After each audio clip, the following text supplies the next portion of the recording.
We're He's there. live. Okay. Well, I want to finish this conversation. Yeah. Which Pixar movies do you not like besides Cars? Let me look up a list of Pixar movies.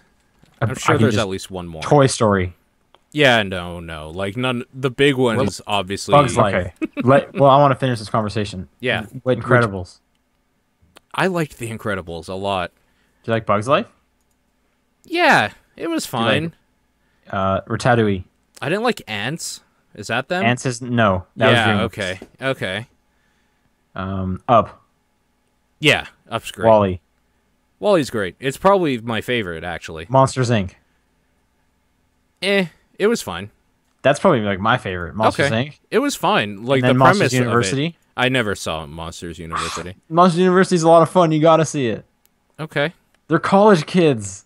They're having a great time. Okay.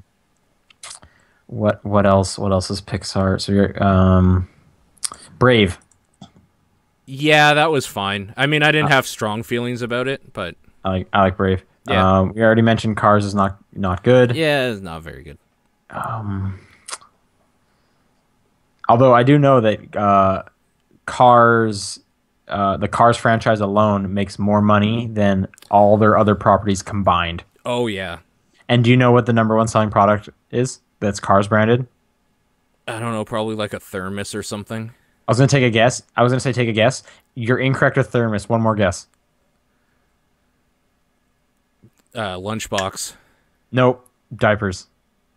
That's odd. Okay. That's the fact I heard. That's really weird. Anyway, I can't think of any other Pixar movies. So you like them all except Cars, which is the norm. I mean, yeah, like generally speaking, Cars was okay too. Like, but The first one was okay. that's what I mean. I never I'll saw give it. past it. The second one is terrible. I It is so believe bad. it. I believe you. It's so bad. You need to go see Monsters University though. I really like it, and I've said this before. But when Pixar puts out animated shorts, those are always real good. Yeah. And there was a Monsters University animated short in front of the most recent Muppets movie Yes. Yeah. called, I can't remember what it is, but I can't remember. But they're having a party, and it's hilarious. It is so good.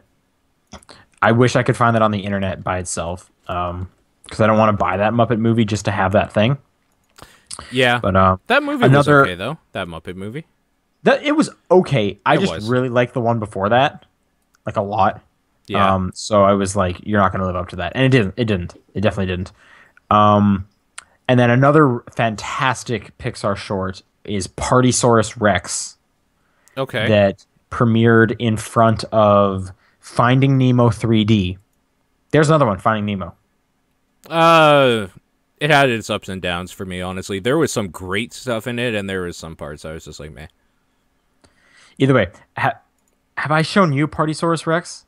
Probably not. It doesn't Okay. sound familiar, so. Then after this podcast, I'm going to send you a link because that is probably one of the funniest things I've seen Pixar ever do. Okay. For anyone listening, I highly recommend it. Search up Partysaurus Rex. It's a Toy Story animated short, and it is just really, really good. Cool. But anyway, we were talking about this because if you've seen Inside Out yet, you said no. I recommend it. I went and saw it last week. Okay. It's a fun time. It's I'm not gonna. There's gonna be no spoilers. I'm not gonna say anything. I enjoyed that movie quite a bit. So, Cool. Yeah, you should go. You should go see that. How did I forget Finding Nemo? Are you excited for Finding Dory? I didn't know that was a thing, so I guess not. I think that's like next year or 2 years from now. Okay. Yeah. Yeah. Not really. They're also doing Incredibles 2 is being worked on. That could be okay, maybe. Monsters Inc. and Incredibles are like my two favorite of their franchises. I really like the premise of Monsters, Inc. There was something about it that it didn't click with me, though. It's so funny. I love that. And dude, you gotta watch Monsters University. You gotta. Okay. Maybe I will. I mean, why not? Someone also mentions the lava short, which was in front of Inside Out. That was enjoyable too. Oh, okay. That was cool. One of the best Disney shorts to ever come out was the one in front of Wreck-It Ralph. Yeah, Paperman. it was so good. That was incredible. That was really great. I love that. Love Yeah. that so much. Yeah. But You I know what also Wreck-It Ralph is about? yeah, love and friendship between a man and a girl. Also, video games is kind of the subtext in there as well. That's true, but more importantly, it's about that friendship, which is what we talk about on the Top Down Perspective. Welcome. The Welcome. friendship perspective. Um, Speaking Yeah, of just friends, John isn't here, unfortunately. John's not here. Yeah, he's having an off day, so he's wasn't able to make it. Yes. But we'll get him back. We'll reel him back in for next week. Canada Day, that's today. That is today. If you're listening to this it's July 1st, by the way, July 1st, which is Canada Day. Yeah. Happy Canada Day. Hey, thanks. What did you do how'd you celebrate Canada Day? I worked all day and then came right. and did a podcast. So how big were the fireworks? Not? Oh, okay. That's a bummer. Yeah. Yeah, Okay. it is. Maybe tonight, though. I forgot I mean- that's a thing that happens. Yeah, I mean, I'm already hearing fireworks where I am for 4th of July, which is That's because still- everybody in America is obsessed with 4th of July, and maybe rightfully so. It's just way bigger than Canada Day is a big thing up here. There's no That's true. comparison. To be fair, everything in America is bigger than anything in Canada. Besides land space, Canada is a Yeah, bigger country. I mean, besides empty land. Yeah, Then yeah. Yeah. And frozen tundra. that's true. That's true. Do you didn't get the day off? Do you get a day off? Like No. No? Oh, okay. Because I know some places I've had jobs where even if it's a holiday, you might not get that like the holiday day off, but they'll give you a comp day like later in the week just so not everyone's gone. Nope. Same no. shift. Doesn't matter if my shift falls on Christmas, I'm working Christmas. That's a bummer. Yep. That's a bummer. I'm sorry to hear that. Eh. I get Friday off. Like 4th of July is Saturday. I get Friday off.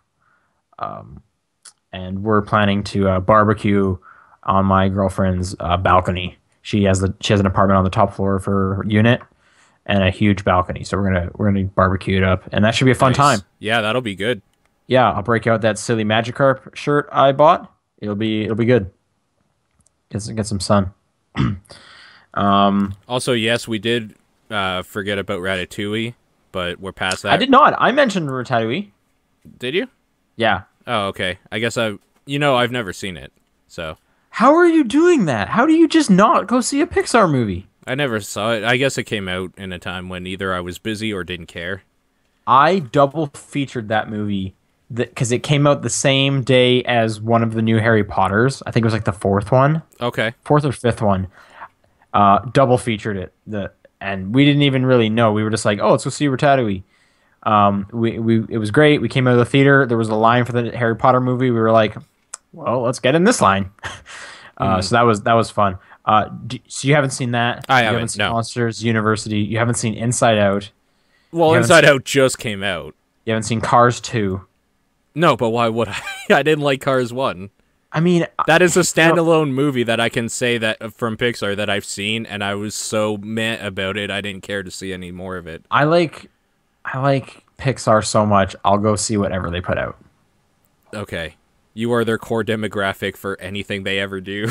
Yeah. I even remember though being in the theater for Cars 2, and I don't even remember what the short was in front of it, the animated short, but I remember after seeing that, leaning over to my friend and being like, we could just probably leave right now because it's not getting any better than that.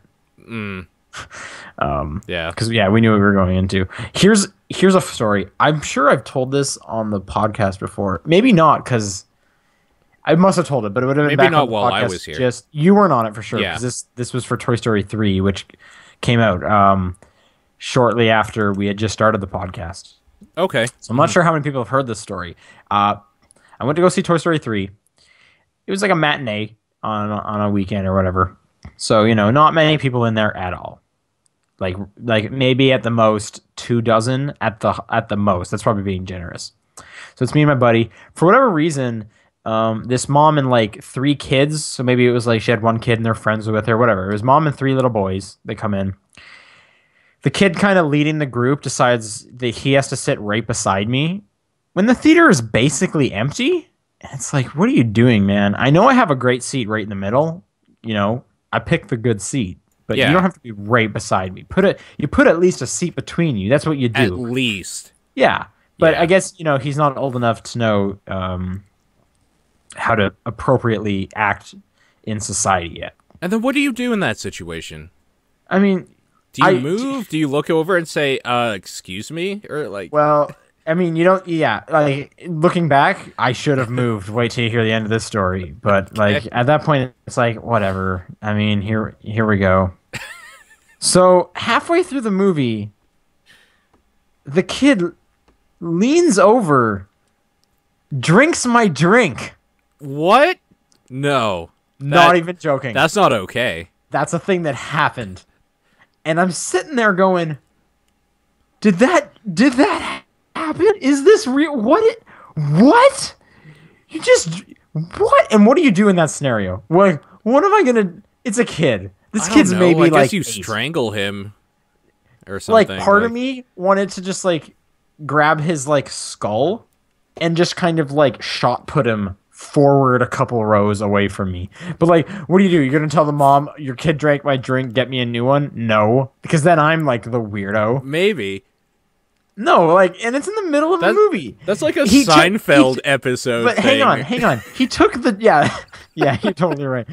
He took the drink, and I'm like watching this, turns and looks at me, leans back in his chair, and I was like, he knew what he was doing. Yeah, he knew what he was doing. That's worse. I couldn't believe it. Like, that movie's fantastic. That kid was the worst. That's like the worst. Yeah. Like, yeah, 100% true story. That's the thing that happened. Did he have anything that you could steal, like a sip of or eat from? Well, no, but maybe I didn't. I don't remember. It was a while ago, right? This was 5 years ago. You should have taken his popcorn. But at the same time, like, I don't want what he's touching. He just took a drink of my drink. I don't want that anymore. You know, if it was the opposite way, you would probably be in prison for soliciting a minor. I would not get away with that. I wouldn't, like, I'd start leaning over towards the drink and they'd already have me in handcuffs. Yeah. There's no way I'd get anywhere near that kid's straw. Yeah, I know. So, That's ageism right there. Yeah, that was bullshit. Was crazy. That was absolutely crazy.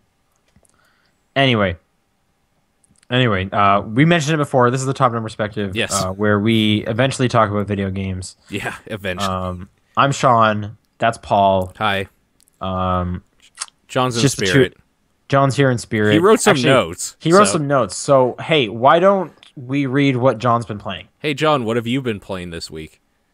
Hey, I'm John. That's so bad. I'm John Wheeler. I'll tell you what I've been playing. No, that's worse. No, hey, why are you being so mean to John? Clearly he has a cold. Sorry, John. We get colds from time to sorry. time. I'm sorry. Guys, it's okay. Sean, you're great. I've been playing that's not Batman. something John would. Yeah. Hey, you know what, John? You have a cold, so we'll just read. We'll read for you. Save your strength. Right.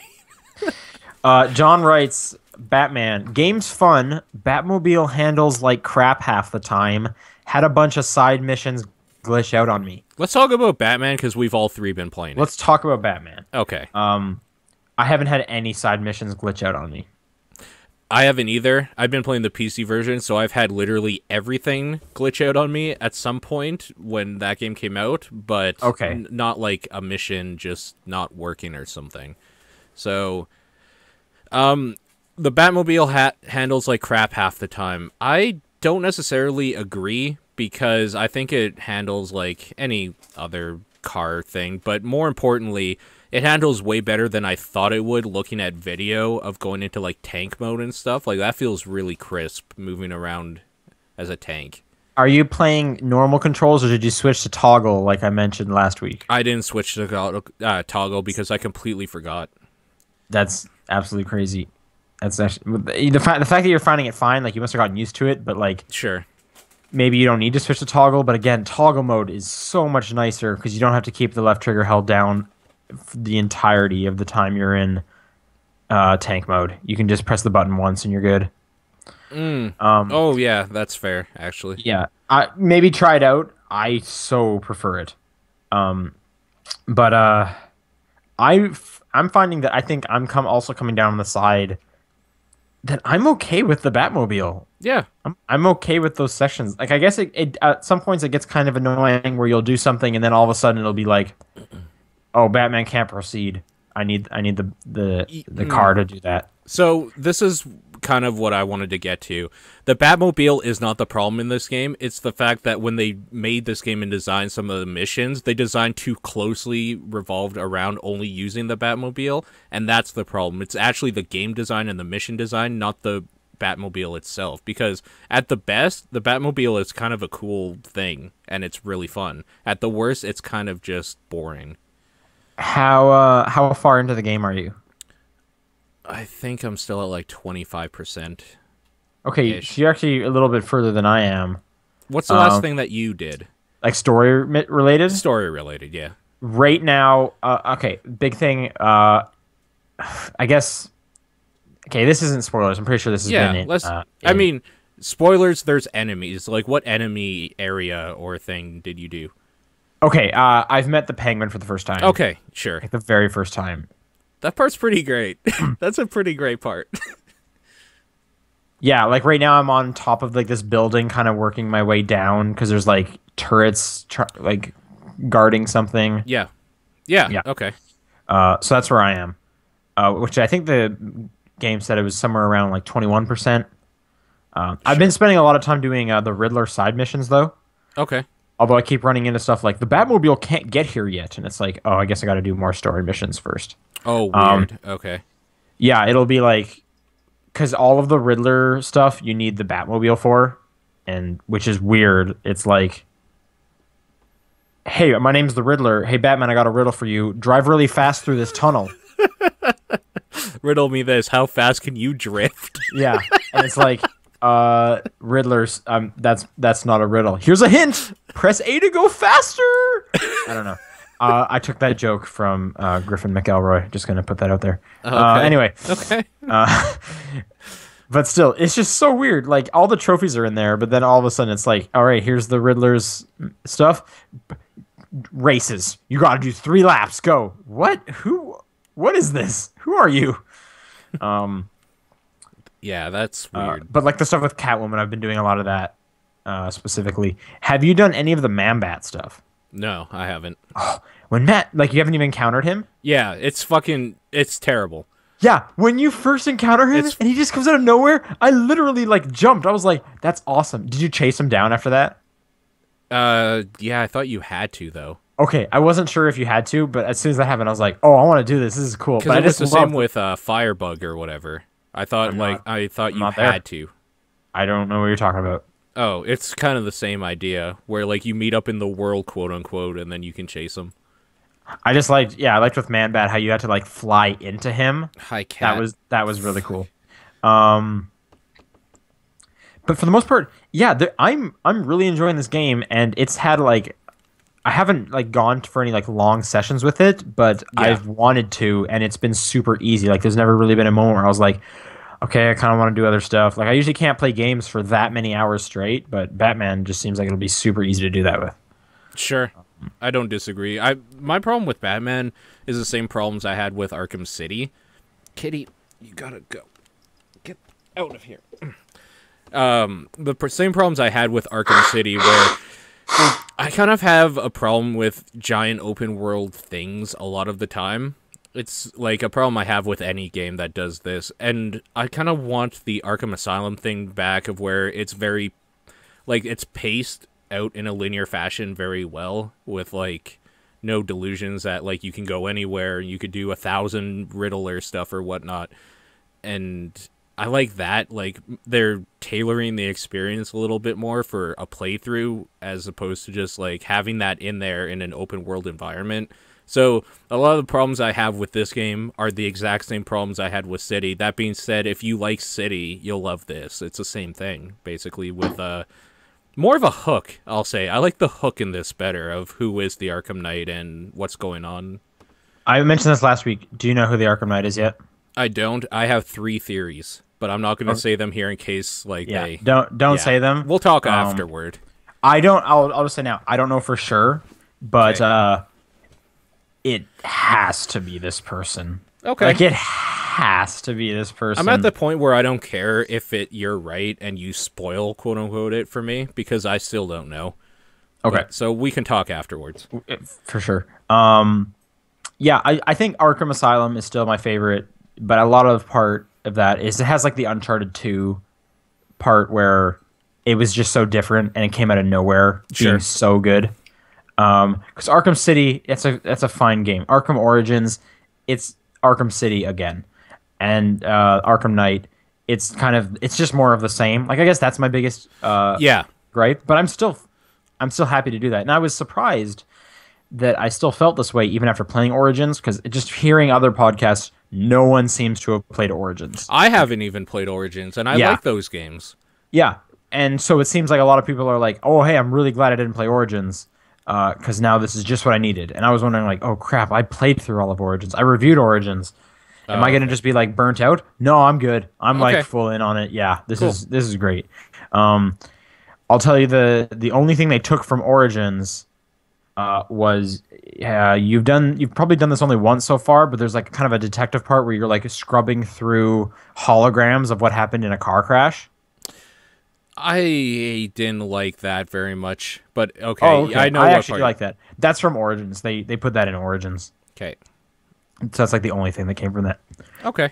One thing that's kind of funny is I think Rocksteady has to, if they're going to do an open world again, they got to have people in there. Like, they always come up with some kind of excuse to why there's no people on the streets. Like, first game, it's in a prison. Okay, sure, there's no people there. Second game, they made the prison bigger. So, again, you're in a prison. Third game, it's Christmas, so everyone's at home?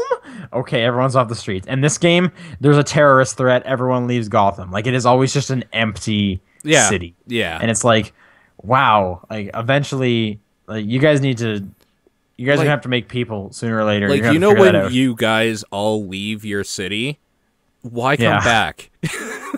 There's also that. Like, that's like the joke in the comics is, why would anyone ever live in Gotham ever? Like, every week there's like a new terrorist making you like afraid of your worst nightmares. Yeah. Or so there's but yeah. I'm still having a great time. I want to do a bunch of the side missions. I've heard pro tip. Some people are saying don't do a lot of the side missions because apparently at the end of this game something big happens, and actually when you do the side missions they'll talk to you because that big thing has happened. Like, the dialogue changes. Okay. I haven't been doing a lot of the side missions because I kind of just want to see the story. And like I said, the open world. That's how I usually am with everything. But for whatever reason, I just want to do these side missions. Like, I'm trying to do all the Riddler stuff. I want to go do the Anarchy stuff. I want to do the Man-Bat stuff. I couldn't care less about, like, hey, go save 21 firemen. Go take over this like checkpoints place. I couldn't care at all about those. But the ones that are like, you know, villain focused, I want that. Of course. And okay, this isn't much of a spoiler, because it happens right away. I don't even... There's, like, hallucinations with the Joker. I'll say that, okay? That's as far as I mean, if you thought that you were going to play a Batman game without the Joker being somewhere heavily influenced in there, you're a fool. Yeah, so I love whenever the Joker shows up. Except that first time, he scared the shit out of me.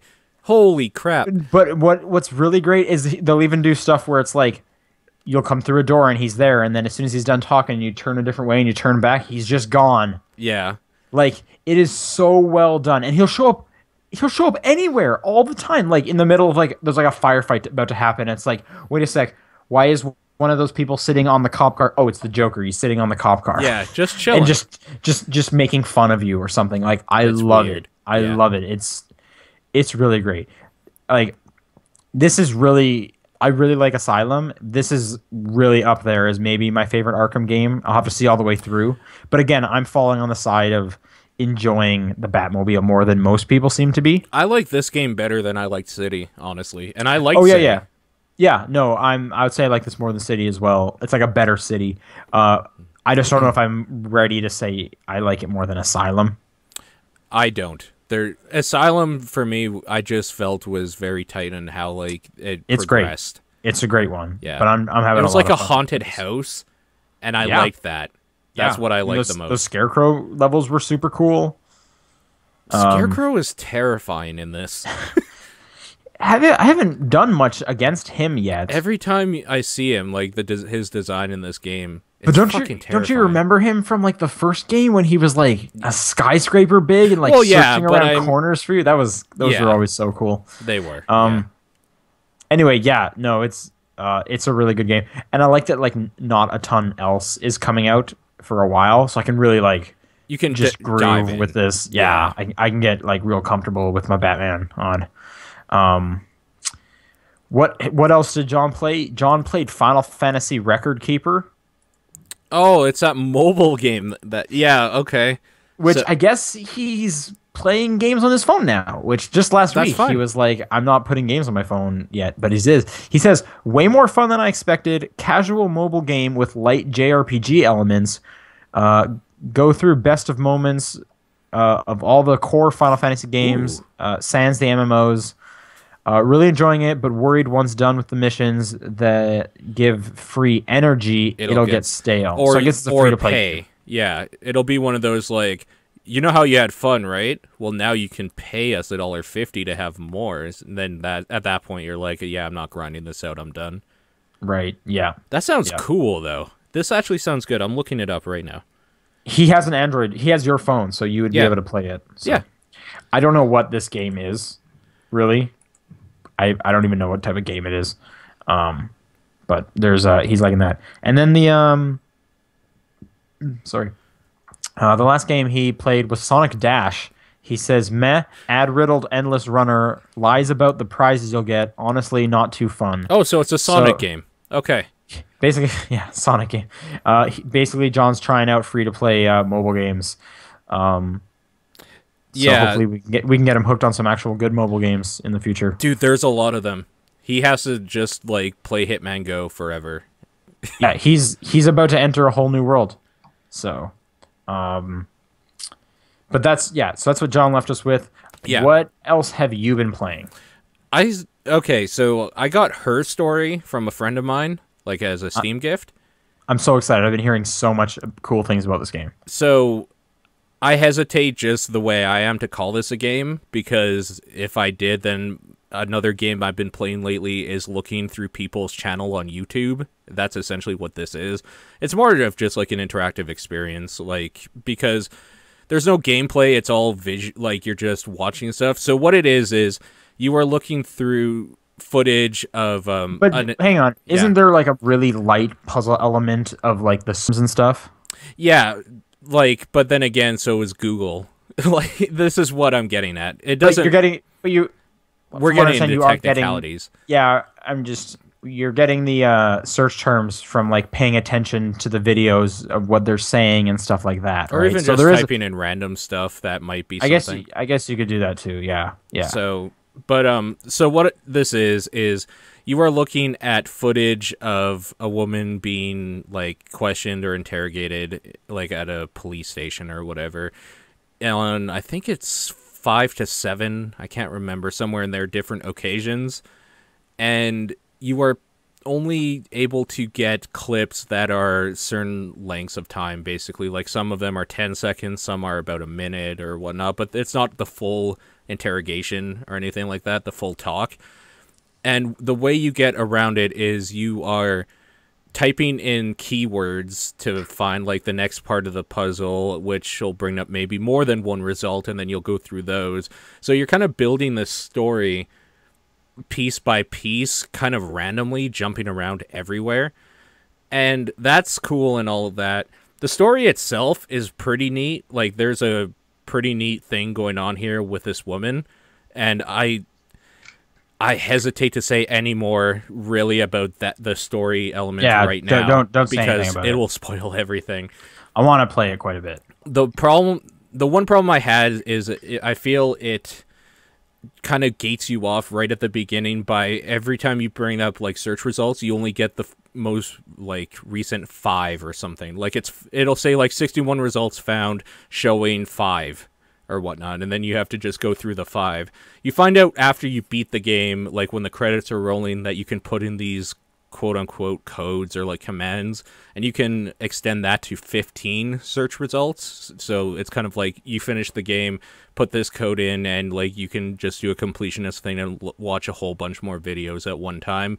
I would have kind of liked that just being there to begin with, because I don't want to be gated off from some stuff under the same keyword just because they need to. I don't know, make man. it feel longer. If I put that keyword in and 15 videos came up, I would almost just feel overwhelmed with like, oh man, I have to watch 15 videos. How do I know which one has the right information? Like putting it down to 5, I would be able to just kind of parse out what's important from those 5 a little easier. I mean, you would think so, but what I'm talking about is like, say they say the name like, I'm trying to think of a name that isn't in the game right now. Say like Crystal or something, like is the name of somebody in this person's life or whatever. And it's not, so I'm not going to say anything that you can actually search in this game.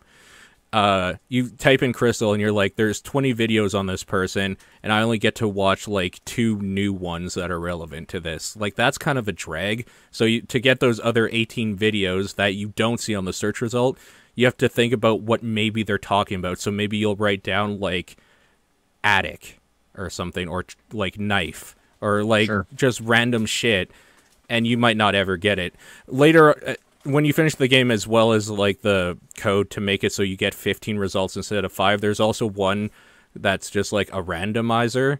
So you type that code in, and it'll just bring up a random video in the game, and that would be like a fun way to do the completionist thing, I think. But I don't know. I recommend people try it out. I don't know if I recommend people pay for it unless you know what you're getting into, because it isn't like what you would think. It's not a mechanically driven video game. It's more of just like an interactive experience, which is fine. But it's different than like I can't think of another game that's kind of like this. Yeah, searching YouTube for stuff. Like it's kind of the same thing. There's more game to this. You just described it, so I think that's being a little bit productive. But I mean, there's a game to anything. If you go, I'm talking about mechanically driven things. Like, so if you just want to like play a quote unquote video game, that's not this. This is more of an experience, I guess. It's all about finding out somebody's story, and the story is it's all full motion video, right? These were filmed. Yeah, it's all full motion video. Right. So well, yeah, I'm still wanting to play it. I've heard good things. I know it's on PC and mobile, but now that you have the Steam version, I'll play that one. Yes. So I'm looking forward to it. And that's all you played this week? Yeah. What have you played?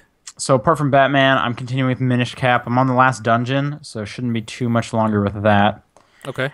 And then I also played through episode 3 of Tales from the Borderlands. Nice. Okay. That series has continued to just be like a solid a solid good the whole way through. Okay. This episode though, great. This was probably the best episode yet. Okay. I won't say too much. Obviously, story-based game again. Yeah. If you're playing these, of course you're going to be going on to the next one. They introduced a new character in this episode that is just delightful. Okay. It is just every time it talks, it's fantastic. It's overly joyful about everything. While just the craziest stuff's going on. So that's a pretty fun series. That's definitely one of the more fun series that where would you rank Telltale's it doing in like the Telltale games series so far? I don't know. They're all quite different. Like I go to like Walking Dead is like full of like dread and whatnot. Yeah. And this one's just full of like con artists and robbery and hijinks and robots that always give you a thumbs up. Okay. So like it's just really it's enjoyable. Okay. It's really enjoyable. I'll say that. Cool. And I'll be reviewing that. I'll write up my review in the next few days. That'll be on Comic Book Bin like usual. But that's all I've been playing. So let's go on to the news. Yeah. A bunch of kind of short stuff, and a lot of this was from like the week before, but we just didn't bring it up because we had all the E3 stuff to go through. Sure. First one, Games with Gold has been announced for July. They've also started adding an additional game now for the Xbox One. Okay. So now we're getting 4 games. For all of July, we can get Assassin's Creed Black Flag. That's cool. Actually, you know what? Speaking of the Xbox One, just real briefly, that's what I'm playing Batman on. Yeah. The instant on feature is so great. It is so good. Because often, like, I'll maybe have like 20 minutes before I need to leave, like when I wake up before, like after breakfast, before I need to go to work. Sure. And it's like, well, normally I wouldn't like want to start up a game because, you know, turn the TV on, turn the machine on, wait for everything to load, go into the game, wait for it to go through all the menus and stuff, then get into the game. It's not worth it. But with the Xbox One, you turn it on, everything's loaded. I hit Batman and it's exactly where I was. It's as if I've just paused the game. So I can easily I'll just bang out like a quick side mission or something real, and it's like it's great. That feature is so nice. That's cool. When you're doing big games like that, yeah. From July 16th to August 15th, a game called So Many Me. I have no idea what that is. But I have no idea. It's cute looking. It's probably a new game, which is great. Mm-hmm. That's always awesome to see. So I'll probably end up checking that out. Sure. For the first half of July, Plants vs. Zombies on the 360. Okay. That is an old game. Yeah. And for the second half of July, Gears of War 3. Sure. For the 360. Sure. Why not? So like whatever to that too. Yeah. Speaking of games with gold, I played like one game of Pool Nation FX last night. Yeah. Which was that pool game that was on Games for Gold for like 2 months. Like I was just party chatting with someone and I was like, I don't want to play Batman because I want to like listen to the dialogue there while I'm chatting. So I'll just play Pool Nation FX. I clearly don't understand pool as much as I thought, and there are way more rules to how to control pool, and I don't know how to play pool. Sure. Yeah. So I just kind of hit the ball a few times. Nothing worth talking about. I'm surprised I didn't put the PlayStation Plus games on there because I know those have been out. Let me quickly look that up. PlayStation. While you do that, I'll say Club Nintendo is officially gone. Yeah, as of yesterday. That was the last day you could use your coins. So that's done. That is finito. Yep. We've been talking about that for a couple months now, so people had enough time. Yeah, for sure. Yeah. Okay, July's PlayStation Plus lineup. Rocket League for the PS4. It looks like something with cars. Okay. Styx, Master of Shadows for the PS4. Oh, I've been wanting to try that. Mousecraft for all 3 systems. Okay. Entwined for all 3 systems, which I'm very excited for that. That was a game that when the PS4 was like first coming out, it was shown at like I think at E3. It was shown at E3. Actually, I think it was shown at E3 last year. But that was like about the 2 birds that were in like 2 animals or something. They were in love. I wanted to play that game. Anyway, Rain on the PS3, and then here's the big one. Okay. Geometry Wars 3 coming to Vita, and it's free. That's pretty cool. That's fantastic. Yeah. I've also heard it has local co-op for one Vita. You each get half the Vita. I guess that makes sense. Sure. I mean, that's probably going to suck. Yeah. But, yeah. I'm happy it's in there. So I almost want to try that just to see how weird that'll be. But anyway, Geometry Wars 3 was fantastic. They're porting it to Vita. We get it free out of the gate. PlayStation Plus wins July. Hey, big surprise. Just like every other month, really. Just like every other month. You're totally right. Yeah. Here's a bit of news John will be excited for. Pokemon Shuffle coming to iOS and Android in 2015. Of course. Like, why wouldn't it? So that's a mobile game on a DS, so. Yeah, there you go. Sony is sending out a personalized print to anyone who's been a PlayStation Plus subscriber for all 5 years. I guess it's their 5-year anniversary. No one knows what the print's going to look like, but they said watch your mailbox. I can't remember if I've been a subscriber for all 5 years or not. I haven't. I've let mine lapse. Yeah, I always re-up on it, but I don't think I got into it right away. Oh, okay. I really don't know. I really don't know. Anyway, a bit more of an interesting one. This came out again back during like the E3 time. GameStop, they were going to do retro games, and their online store is now up, so you can buy a bunch of their retro games. Prices are pricey and all over the place. Mega Man 6 for $45 is stupid. I haven't looked up like the eBay pricing, but what would you have preferred? What are you expecting? Honestly, the $5 on my 3DS is enough. That's true. A lot of these have been ported. Conker's Bad Fur Day, $80. $80. What? Like, I understand why they're doing this, because they're trying... okay, so this is the perfect time to say all those people that weren't growing up back in the day when these games were, like, you had to buy them before emulation and, like, things were ported to things. It wasn't cheaper back then, so people complaining now about $60 don't realize that, like, a fucking N64 game was $80 to $100 for what That's true. Was. They were dumb expensive. And apparently they came back that way, so that's great. Chrono Trigger, $90. That's par for the course, honestly. Going to used game shops and stuff, that is a $90 game everywhere. I hate it.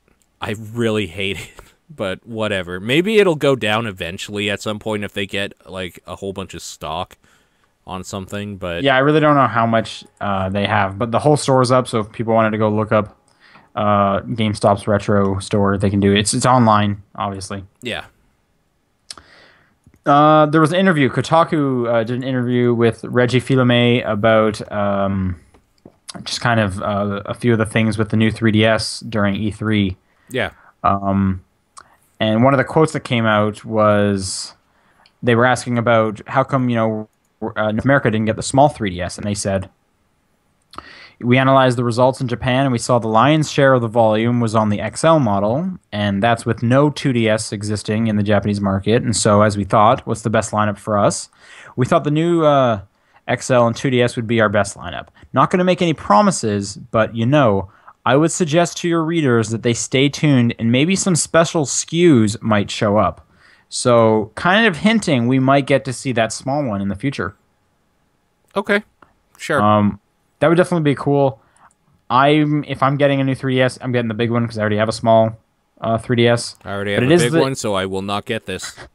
But it is the small one that can do the faceplates, right? The big one can't. That's right. So there's that, and I'm assuming those are probably selling a lot. Like, that just seems like something people would be way into, but maybe I'm wrong. Maybe, but I can buy stickers that will go on literally everything. That's true. Don't put stickers on your 3DS. It's a bad idea, but if you wanted to, you could. you could do that. Yeah. They also mentioned that they don't want to be splitting up their audience too much with the only new 3DS games, but there are going to be some download-only new 3DS-only games coming.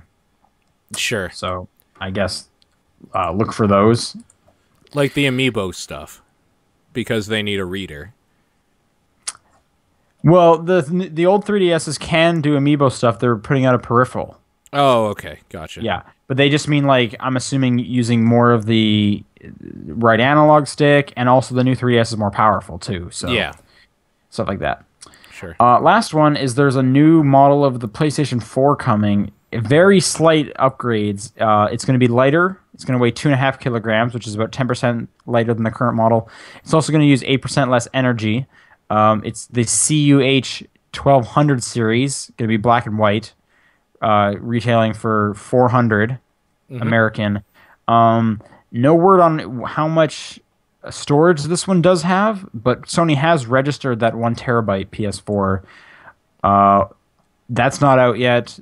Only the 500 gig version has been officially announced. So this is supposed to be coming. Like, this article was written on the 22nd of June, and they say this is coming later this month. I don't know if this is actually in the stores yet, but there's a newer PS4 out. So if you're in the market, maybe look for this one, since it's a little better, I guess. Sure. Yeah. So again, that's the CUH 1200 series. Not a full redesign, but it is a different model for sure. And that's it for the news. Let's get into all these questions. Yeah. So if you want to write in, you can do so. Send an email at topdownperspective@gmail.com. You can just tweet something if you want. TDP Podcast on Twitter. So you could do it that way. 140 characters or less. If you have more to say, just send an email. Obviously, we're on Facebook too. Facebook.com/topdownperspective. I think we'll go right there. If not, just search Top Down Perspective. I've never actually tried. It does. It does for sure. Cool. That works. Yeah. Also, YouTube comments. You can leave a comment if you want. Are there comments? You can leave comments on videos. Like, don't send a question that way, but yeah. Okay, Brandon writes, "Greetings, Paul Fleck and Sean F. Booker." God damn it! All right, it's part of your name now. My first question: what was the most embarrassing year of E3 press conferences, in your opinion? Whether they were hilariously awkward or downright cringeworthy? Immediately, what comes to mind is Mr. Caffeine from a couple years back at the Ubisoft press conference. Yeah, that was bad. Honestly, I'm not sure. The whole meme thing this year was really cringy to me. That was really bad. I don't remember which year it was. Microsoft brought out... Was her name Duffy? It was for when they were announcing like a singing game. Maybe it was the karaoke service or whatever. They brought out some singer named Duffy, and I remember the thing she was doing with her mic while she was singing was she was like moving it like back and forth in front of her mouth, so it only caught like every second word. That was weird. People are saying, what about the Feels guy from Sims 4 presentation? Oh, I got a good one. This was last year. Okay. They were announcing Infamous 2. Okay. And this guy comes out and he's like, what if we were in a police state? What if everyone was surveying you? And like he put his like arm out to the camera, and then he just like dropped it, and he had like the saddest look on, like he had like just given up. I don't know if you remember this. There was a really fantastic gif of that. But he just seemed like a broken man while he was telling us what like the build up for Infamous 2 seconds. Or sorry, the chat's corrected me. This is for Second Son, not Infamous 2. That's correct. That was insane. He was flipping out. Also, and again, I know we've said it before, the guy had a reason to, but at the Square Enix, when that dude came out with the moon face, yeah, I was like, what am I watching? What is going on? Where am I? That was, yeah. That was also... What about Hoop God? Good. Everything about Hoop God. Hoop God was so bad. Oh my god, Hoop God was so bad. Yeah, especially because the way they were saying, like, we have, like, a star athlete or whatever, and then, like, but before that, they did Hoop God. But, like, people were thinking Hoop God was, like, the guy that they got, and nobody knew who the fuck he was until later on you realized it was Pele. But, yeah. I had one in my head. Oh, Nintendo had that one where, like, Bowser, like, burned Fizame through the DS or something like that. Ugh. That was kind of silly, but okay. And his follow-up question. Also, my second question is for Sean. Pay respects for Booker. What measures are you taking in easing the drought in California? I've said this before. I just turn on all the taps at once. And leave them on, and then when things get bad enough, I'll just go back to Canada. Yeah, that's how I'm gonna do it. Yeah. We have water all the time up here. Yeah, you guys got tons of water. Snow. I hear you got flooded a bit last week, so yeah. And hey, the chat ready on cue with the letter F. Thank you once again for that. But in seriousness, what do I do to help with the drought? I stopped taking 2 showers. Sure. I used to take a shower before, like in the morning and after the gym. Now I just do it after the gym. That's the main one, I guess. Other than that, I haven't done a ton else. I just try and watch my water usage. Do you have like low flow toilets or any of that stuff? I have the one toilet that's in my apartment. Oh yeah, you're not a landlord, so you don't choose what toilet goes in. Yeah, I have the one that came with the place. Sure. All right. Daniel Lee or Lay writes in, "Hello everyone, and especially John." I'm so sorry, Daniel. And especially John. I hope to hear from you that you enjoy this year's E3 by the time this gets to you. To begin, I am of the mind that Nintendo's overall performance during this year's E3 is pretty damn solid, an 8.5 out of 10, taking into consideration all the Nintendo-related events in the weekend before and during E3.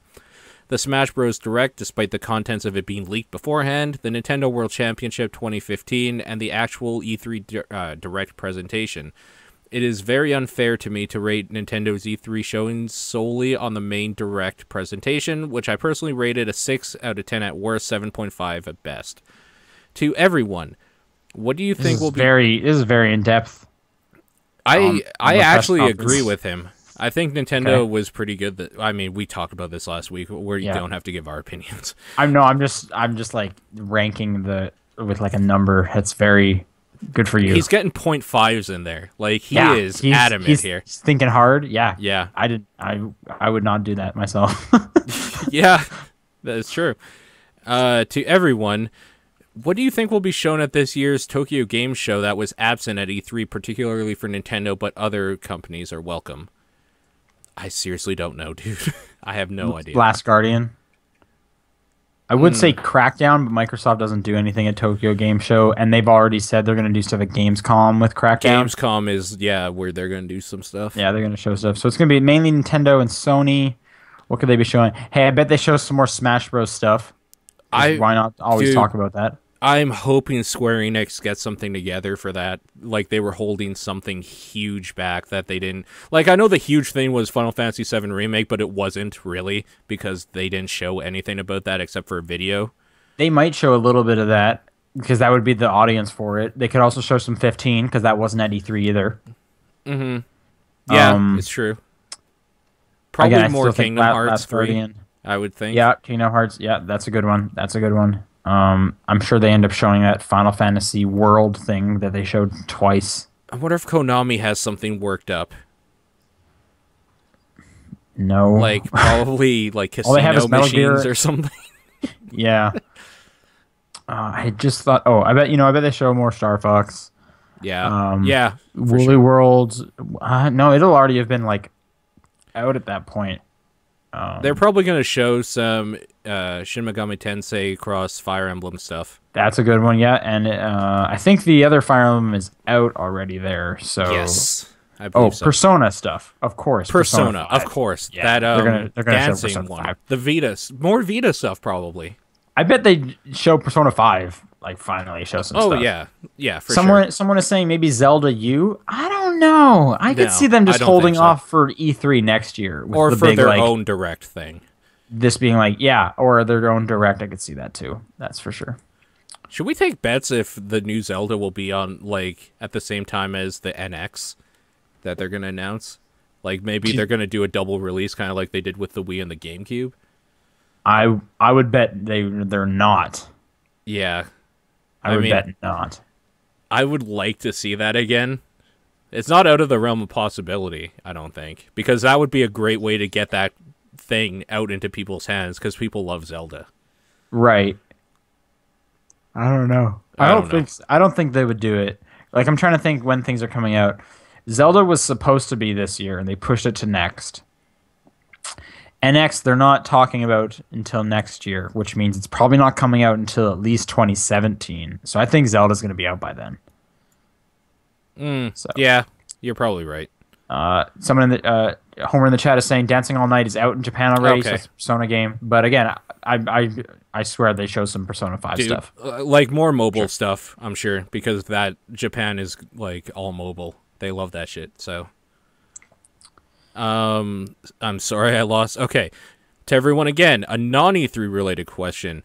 What are your thoughts on this PVC Pokemon Brock statuette being made and released by Premium Bandai in collaboration with the Pokemon Company and original Pokemon character designer / artist Ken Sugimori?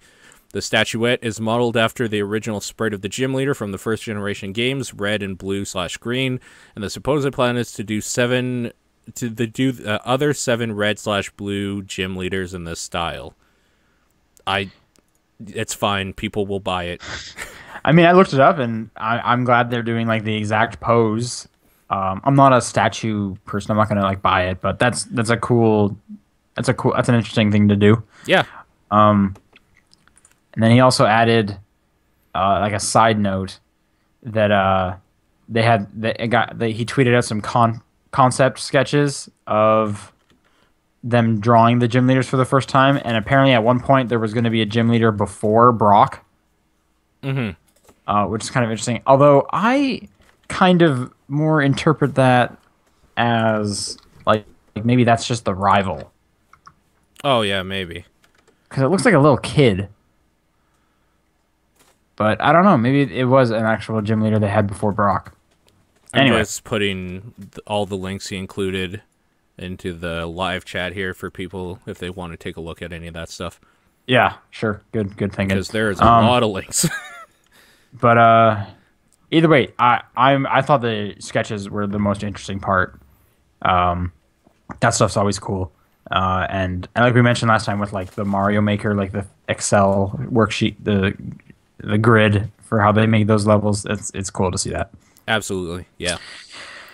All right, Philip writes, "Hey guys, great to see you guys back together again after E3." God damn it! Sorry. Again, these are a bunch of the old questions that we postponed from last week's show. Yeah. After E3, I'm sure all of you have a lot to talk about regarding what's coming up at E3. As for me, I am super hyped for Kingdom Hearts 3, Halo 5, and most of all, Star Fox. Yeah, sorry, fanboy Spike there. I am also interested to see how Star Wars Battlefront and Metroid Prime Federation Forces play out. That's probably the most positive thing I've personally ever heard of Metroid Prime Federation Force, because everyone else is like, fuck that game. Yeah, and I hope I'm not the only one who thinks that the opposing pantheon towards Metroid Prime is flat out stupid. Paul, I was watching you play Akiba's strip, Undead and Undressed, and I can't help but wonder about Nanashi. For a guy who dies, if his clothes are ripped off of him, you would think having some armor straps or something that would help keep this guy stay alive. Anyways, it's a silly game to be sure, and thanks for showing it, Paul. No, dude, because it's not the clothes are falling off by themselves, man. They're getting beaten off them. It doesn't matter if there's straps. When you get punched a bunch of times, your shirt's coming off. It doesn't matter. But he's saying put like a suit of armor on. It doesn't matter how many times you get punched. That would be way too smart. Yeah. This is a Japanese anime game. That's true. Yes. Also mentioned he had a question for John, but John's not here, so we jumped over it. Yeah. He says, since it's been so long since I've got to play a new Star Fox game, and a little longer for a good one, I came up with this one for you guys. From a franchise you love, was there a feature in a specific game of that franchise that you absolutely hate and made you feel like it had no place in that franchise? First-person shooting in Metroid. I don't like Metroid Prime games at all. Wow, people are not gonna like that. People love Metroid Prime. I don't care. I don't like. You know what? Metroid Prime 1 came out. I bought it and I wanted to love it. I gave so much time in trying to like it, and I couldn't. I couldn't even finish it. I'm actually not really into Metroid Prime that much either. Okay. Personally, I didn't play a ton of it. I played a little bit of 2, but I was just like, I can't really get into this. I don't like them at all. One that I don't personally feel, but a lot of people I could see answering that was the Batmobile in Arkham Knight. I don't agree with that either. I think it's fine. Yeah, again, I'm fine with it, but just so many people are saying, would say that, I should say. I'm trying to think of other stuff. Another franchise where they added a mechanic that you didn't like. I'm sure there are. Maybe like Smash Bros. Brawl with like the tripping mechanic. That was always annoying. I thought the spinner in Legend of Zelda Twilight Princess was dumb. What's the spinner? The thing that you stand on, and it was like a cog wheel that only worked on certain locations with, like, notches on the wall. Oh, right. Okay, I remember that. I hated that. I think I was fine with that one. It's almost useless, though. That's almost like pick your least favorite weapon from Zelda. It's super specific. It's not. Yeah, I know. Which playing Minish Cap again, like the best item you get is always whatever makes you jump. I love being able to jump in Zelda games. Video Shinobi saying Dead Space 3 co-op. Any horror game where they put co-op in, it's no longer scary. So yeah. Yeah, I didn't play Dead Space 3, but I wanted to. Yeah. Everyone likes the spinner. I seem to recall enjoying the spinner, so I think you're the odd man out with this, Paul. It has no real world implications. It's stupid. Yeah, I said it. Whatever. One of the Zeldas had like a big gust attack. I can't remember if it was Skyward Sword or if it was Twilight Princess. But you get this like gust cannon. It's in Smash Bros as well, but I didn't care much for that one. It's also in Minish Cap, and I don't care for it either there. But those are so like specific. I'm trying to think of like bigger game changing kind of stuff. Yeah, I was trying to think of that too. I'm just trying to think of series that are like that long where they changed enough of the mechanics like that. I don't like active battle time in Final Fantasy. Okay. I don't like that at all. The active turn-based like battle thing that they did for... Did it start earlier? I think 12 was still kind of the old schoolish way. I think it was 13 that started it. Everyone's saying it's Skyward Sword that had the Gust Bellows. I never played Skyward Sword. Skyward Sword's good. I like Skyward Sword. I enjoyed Skyward Sword. You know what? I mean, I hear a lot of hate about it on the internet, but everybody that I've talked to personally, like we're doing now, has said that, yeah, it's fine. So it starts off really, really slow. But overall, I quite enjoyed it. People are agreeing with me finally about the active time battle. There you go. It was bad. Okay.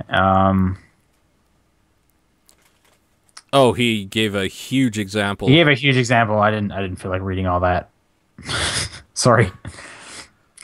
Chillin' Chum writes, Paul, I went ahead and watched all the Burning Barrel podcast episodes available on YouTube. Thanks for offering them there. Thanks, man. It's a lot easier to pause, rewind, and have my time saved. I've watched than the audio player for some reason. Okay. Do you have any way to submit questions for that podcast, or will I have to ask about things you've said there here? I would prefer you didn't, because then we clog up TDP with stuff that's not related at all. Podcast.burningbarrel.co. There's a tab on the side that like you can send a voicemail, or just podcast@burningbarrel.co. You can do those. Or just tweet me personally. I'm the person who does it, so like whatever. Just tweet me it. He says, Sean. Yeah. I'm just going through. He's asking about my E3 thoughts. But okay. So I kind of did that last week. Yes. And then he asked a specific one that I already replied to in the email because I didn't need to read it. Oh, okay. So that's that. Okay, cool. Jeffrey writes in, Hi, guys. Not necessarily video game related completely, but still, if you ever get together or have a get-together / meetup, not necessarily with each other, you guys plus the Runaway Guys plus others, will you ever play and or record decent board games and card games such as Exploding Kittens? So, I mean, yes, and Sean and John and, like, Nathan back then, and, like, I've been busy for them. Tabletop down perspective happens every time we're all together in the same area. Yeah, like we haven't done it for a bit just because it's a little hard to coordinate when I come back to Calgary. Yeah. But we definitely did that a few times. I believe they're somewhere on John's channel. I believe he does have them. They were on Ustream. Some are on Ustream. I know we've done some on his Twitch account though. Yeah. But yeah, just look up tabletop down perspective. We hung my webcam from the ceiling Yeah. We played Cards Against Humanities. We played Catan.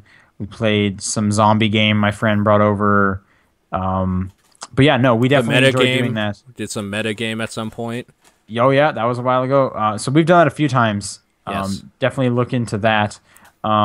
Maybe like we can next time you're coming up here, like we're all together, we can work on doing like a decent setup for streaming or something. See if we could schedule something a bit better. Yeah, but yeah, no, look for anything tabletop down perspective titles, which is still that's my favorite name I ever came up with. Tabletop down perspective, yeah. I was just in the bathroom at one point, like knowing we were going to do this at some point, and then it popped into my head, and I was just like, oh my god, I need to write this down right now. Oh my god. It's really, really good. So yes, that is a plan that always happens, and it's just not usually live. Sometimes it's recorded or on the internet somewhere. Also, would you ever consider doing / what is your opinion on something along the lines of the co-optional lounge and the over-the-net board games they play? I wanted to do that a few years ago, but Tabletop Simulator wasn't a thing. So I was looking into this stuff. This is.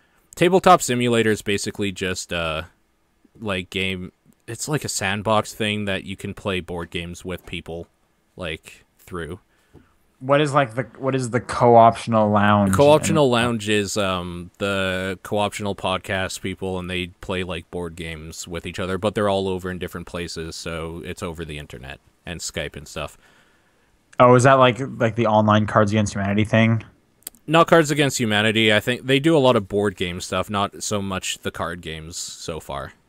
Oh, and then are they using like Steam versions of the board game or Steam versions and Tabletop Simulator? Yeah. Oh, and Tabletop Simulator. Okay. So in Tabletop Simulator, can you just like make an actual game? Yes, and people have, and that's why I thought Tabletop Simulator would be shut down, and instead they're out of early access. They're full release now, and I don't know. So like how. if I wanted to play Settlers of Catan, you can just download the Settlers of Catan pack, or whatever, for free. Wow. Okay. Very cool. It's really kind of not legal feeling, but whatever.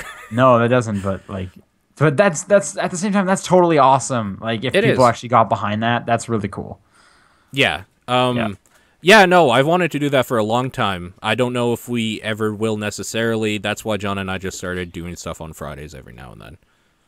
Yeah, my thing, like I'd be fine with it, but it's just when it comes to like board games and card games, I like getting being in person. I like getting away from the screen, and it's like it's a different thing, and I like having it different.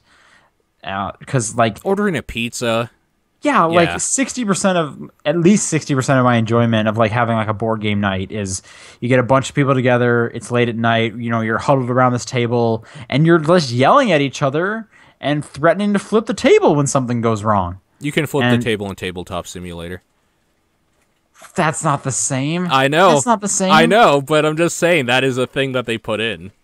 But that's really smart that they did that. But either way, and I also like using like physical cards and stuff for some games. Yes. Like they're just nice, right? Those things are fun. So. And not everything's on Tabletop Simulator either. Like yeah. So, but next time.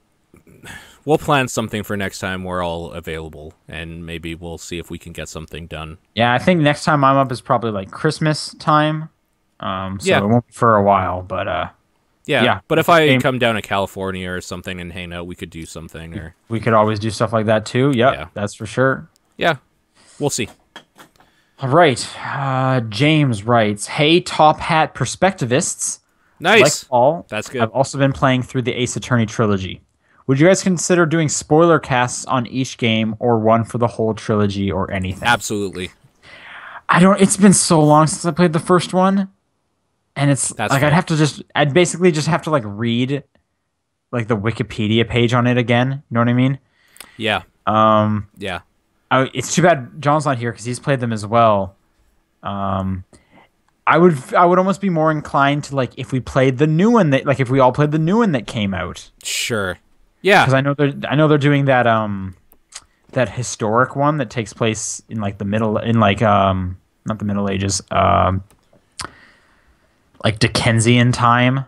Okay. Like if we not just so it's more relevant. Like I don't really care about that fact, but it's just we're all playing it at the same time. Sure. Yeah. Because at the moment, I don't have plans to jump into the second game right now. I don't even know where you're at. Are you still in the first game? Yeah. I mean, I haven't really picked away at it for a while now. Yeah, it's hard to line those up so nicely. It is. As opposed to if we were both playing. Like at the moment, I really want to do a Life is Strange. Life is Strange is actually going to happen when that finishes, because we're both right there. Yeah, it's gonna. That one is the next one that will definitively happen. So I'm not gonna say no to that. But it's just at the moment I'm not really planning to do it because I'm so unattached from that series right now. That I would almost I don't feel like I could give a good spoiler cast having just read a Wikipedia article and then talked about it, because anyone can do that. Maybe. Whereas if you just finish the game, or you finished it within the last month or so, you can be like, oh, and I loved this little piece. Oh, and this was really great that this happened, and blah blah blah, and you know what I mean. Maybe me and this guy will do one since he's playing through. Yeah. But again, John plays those games, so maybe if he plays the new one, who knows? But maybe stuff will happen. It looks like we might have missed one. Oh yeah, Cody writes in saying, "Have you guys heard about the Houndoom being taken out of Pokemon or being remained or anything? Heard about this while watching a Tom Fox stream." I remember looking this up and I didn't find anything. Okay. Yeah, I haven't heard anything about that. Like, is there a reason why they would? Is he just too cool looking or something? I mean, I Google searched Houndoom out of Pokemon. Maybe I'll say removed. People in the chat should just tell us, honestly, because they probably know more. This is the first I've heard of it. Houndoom removed from Pokemon. I don't see anything. I remember looking this last time, but anyway. He also says that he sent something for John in his P.O. box recently, and he wanted to make sure it made it.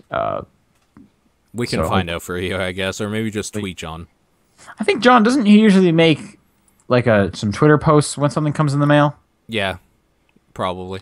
It looks like people in the chat don't know what's going on. Also, removing a Pokemon makes no sense. I couldn't see them ever doing that. Just saying, this one actually doesn't exist.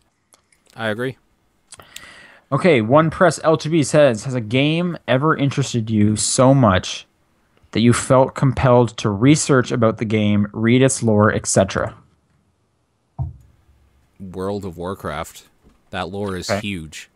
Mass Effect. I read all 4 of those books. Mass Effect. Yes. Yep. Assassin's Creed and Alan Wake. I read books of those. Oh, wow. Okay. Oh, Dragon Age Origins for me. When I finished VLR, I was looking up a lot of stuff about what's going on with the third one. I was looking at a lot of spoiler stuff about what other people thought of all the mysteries. And then it made me start looking into different visual novels that director had done.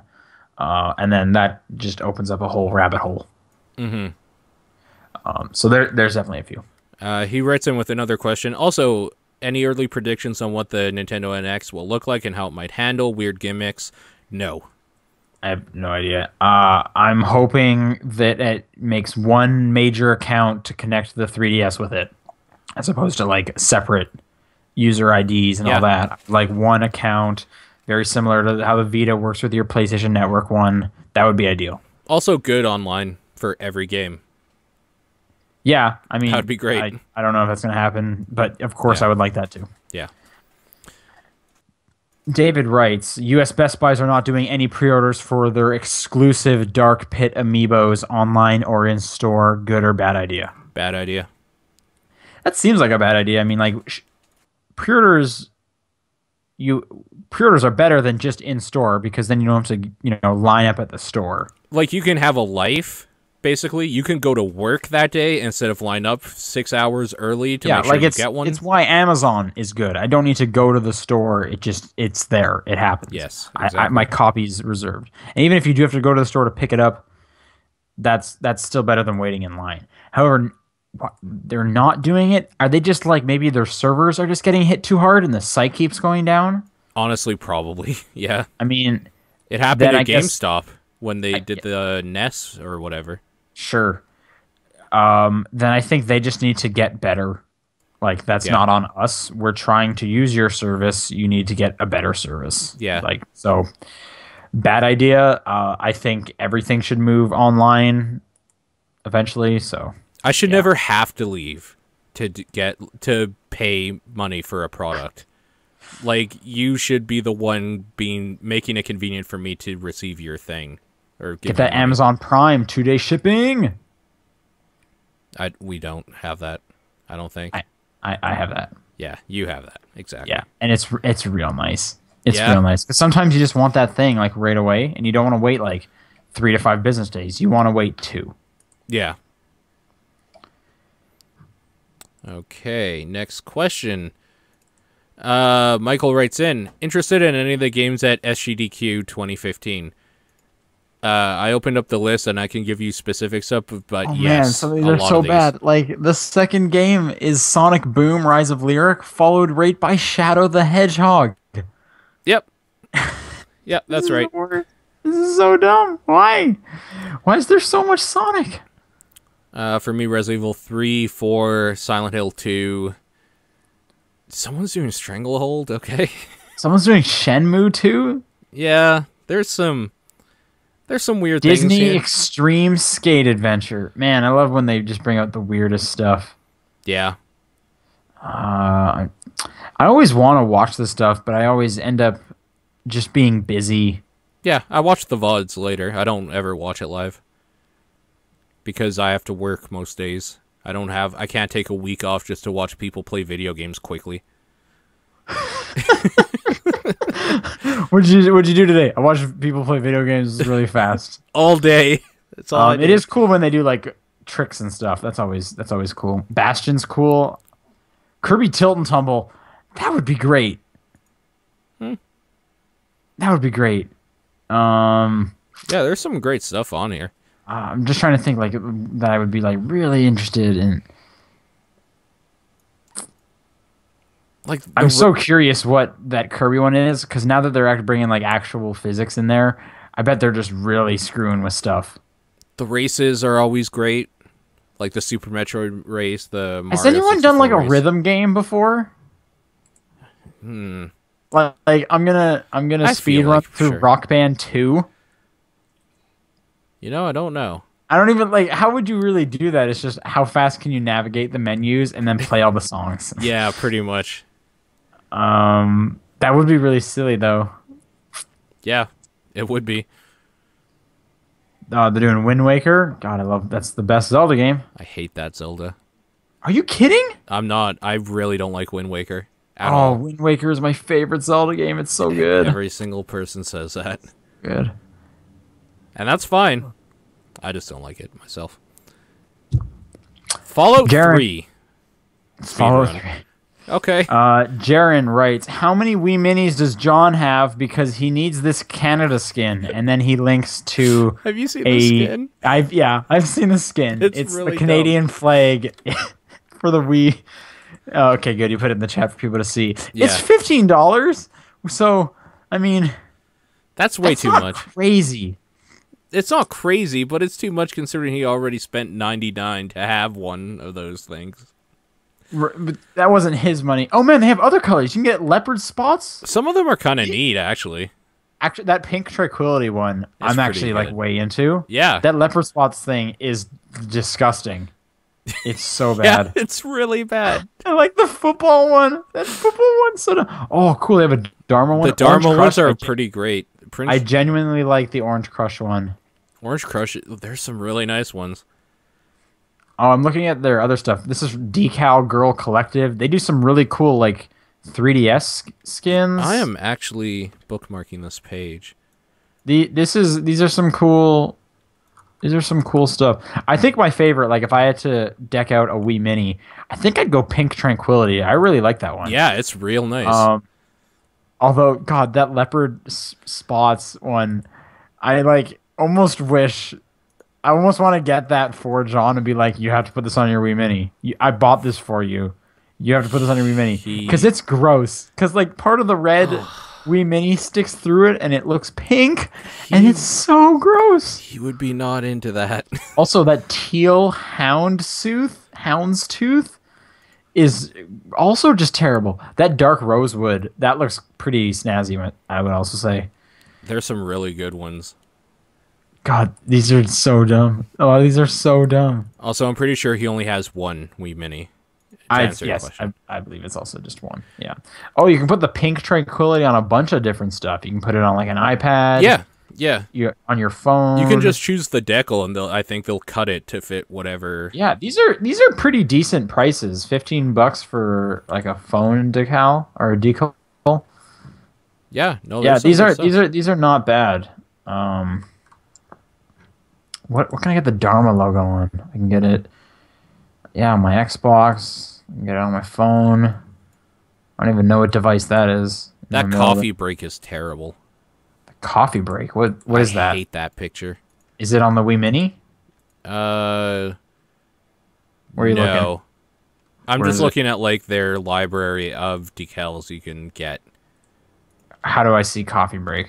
I just put it in the chat. Let's see what coffee break looks like. Yeah, I just put it in the chat. I hate it. Oh my gosh. I hate it. I hate it so much. That's not great at all. Oh my gosh. Let's paint a word picture. Okay.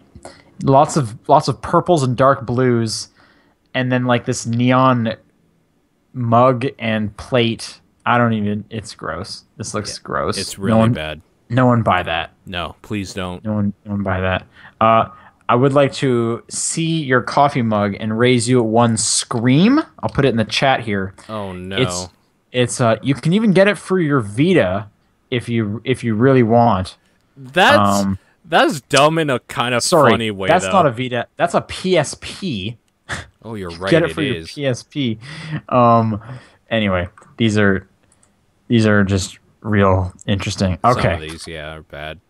Next question. Shadowblade writes in with 2. First one. Do you think Nintendo has overexposed some of their upcoming games, such as Yoshi, Mario Maker, etc., over the last year? No, absolutely not. I don't think so either. People were clamoring to hear more about Mario Maker, so we needed to hear that kind of stuff. Absolutely, yeah. Yoshi, I really don't know what to think because I hated that last Yoshi's Island game. But like, I'm trying to think if I feel like they have done that for any of their games. Like overexposed it. Yeah, just like showing off too much. I'm tired of Smash Bros, but I know I'm definitely in the minority there. No, I agree with you, mainly because I've never really liked Smash Bros. I like Smash Bros. I just don't need to. I like having fun with friends with Smash Bros, but the game itself I could take or leave. It's kind of the vessel for which I have fun with 3 other people. But like when we have stuff like Ubisoft putting out a new trailer for the Assassin's Creed every week, like Nintendo's fine. Nintendo doesn't do any of that stuff. So I think they're fine. His last question: thoughts about Miyamoto's comments of staying out of development decisions on the next console and the Wii U being misunderstood. I saw the headline for this article and I didn't end up reading it. Just on that though, it would have happened eventually. Yeah. I wonder what that means for Nintendo, really. I wonder if in any way Miyamoto was holding them back, or obviously on a other note, maybe this next console does really bad because they don't have his vision.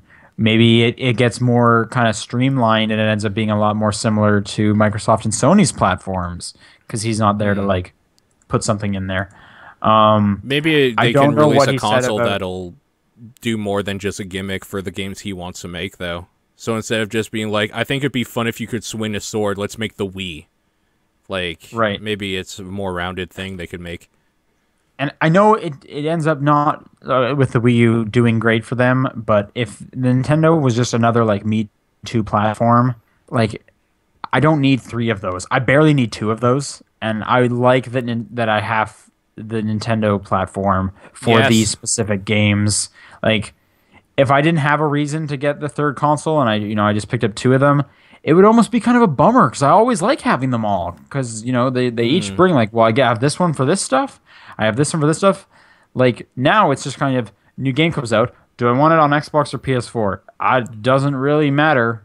See, my way of thinking about this too is that if the Nintendo doesn't bring something special, there's no point in ever owning a console. The only I very firmly believe if you have a decent PC, the only consoles you ever need to buy are Nintendo because they always do something different and innovative. So if they get rid of that, it's what are you doing? Like, yeah, you can't get those things on a PC. That's the thing, and you don't have the new consoles because you don't need them for the most part. For the most part, and as we've been seeing with a lot, and like the C3 showed, there's not a ton of first-party games coming out. Like Microsoft had a good amount, but a lot of Sony's E3 press conferences was third parties.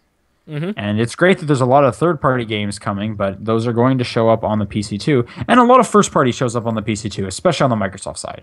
Absolutely, so, yeah.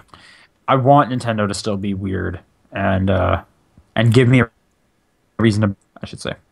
And then on his other part, the Wii U being misunderstood, I didn't read that article, so I don't know exactly what he meant. But I own a Wii U, so I understood it. I'm just covering my ass. Like, the only way it would be misunderstood is that the developers they have making games for it aren't doing anything interesting with its gimmick. Like, they're misunderstanding it as just being another console platform when really they could be really fun experiences with two screens, one that you hold. So that's not our fault, Miyamoto. Fucking back off a little bit. Jesus. Again, saying that without having read the article, so we take it with a grain of salt. Yes, that's right. That's going to do it for questions. Again, if people want to send stuff in, topdownperspective@gmail.com, at TDP Podcast on Twitter, or there's the Facebook group. You can search Top Down Perspective. Paul, what was your game of the week? Batman. My game of the week was also Batman. John's was probably Batman. I don't know, though. He really liked Final Fantasy. But, we really can't let him pick. He should have written it down. Who knows? Maybe ask John on Twitter or something if you really want to know. What's his game of the week? Yeah. Thanks for tuning in, people. We'll be back next week, hopefully all three of us. But thank you again for being here. See you later. Bye.